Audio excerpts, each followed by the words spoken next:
Assalamualaikum warahmatullahi wabarakatuh. Saya atas nama pimpinan dan seluruh anggota DPRK Banda Aceh bersama Wali Kota, Wakil Wali Kota Banda Aceh, unsur Forkopimda Banda Aceh, hadir Bapak Kapolres, Bapak Dandim, Bapak Kajari yang mewakili, dan seluruh anggota DPRK Banda Aceh dan jajaran pemerintah Kota Banda Aceh. Yang pertama, kami menyampaikan pernyataan mempertanyakan apa yang menjadi dasar sehingga Banda Aceh masuk dalam salah satu kota kriteria zona merah sebagaimana Surat Edaran Gubernur Aceh nomor 440/7810 tentang penetapan daerah aman produktif kriteria zona merah dan hijau, di mana Banda Aceh bersama 8 kabupaten kota lainnya di Aceh termasuk dalam zona merah. Kami mempertanyakan atas nama pimpinan dan anggota DPRK apa yang menjadi dasar kriteria sehingga kemudian Banda Aceh dimasukkan dalam kategori zona merah. Kami sangat tahu selama ini pemerintah Kota Banda Aceh itu sangat konsen dengan dukungan penuh dari unsur Forkopimda Kota Banda Aceh telah bekerja keras sejak awal ketika pemerintah pusat dan pemerintah provinsi menetapkan bencana nasional alam sudah bekerja sangat keras dengan dukungan masyarakat Banda Aceh.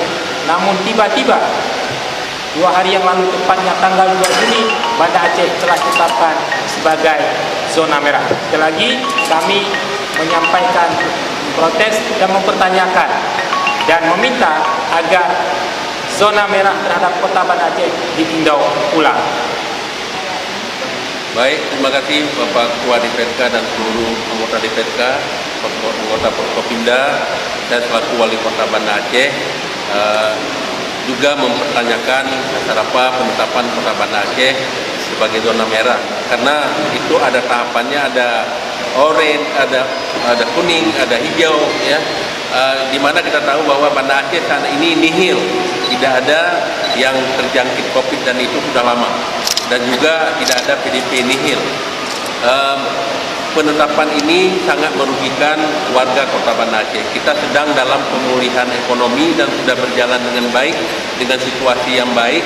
Akhirnya apabila ditetapkan sebagai zona merah, jelas bahwa Banda Aceh kita harus kembali lagi dengan seperti daerah-daerah lain, bahkan harus ditetapkan sebagai PSBB, ya, karena zona merah itu sudah sangat berat, ya, sangat berat, dan penularannya sangat luar biasa. Sedangkan kita merasakan di Kota Banda Aceh ini tidak ada yang terjangkit COVID. Jadi oleh karena itu saya atas nama pemerintah Kota Banda Aceh memohon untuk meninjau ulang keputusan terhadap Kota Banda Aceh sebagai zona merah agar aktivitas masyarakat dapat dilaksanakan seperti biasa dan ekonomi masyarakat bisa bangkit, dan juga berbagai kegiatan lainnya termasuk kegiatan ibadah dapat berjalan dengan lancar. Assalamualaikum warahmatullahi wabarakatuh. Forkopimda dan DPRK Banda Aceh bersatu melawan corona.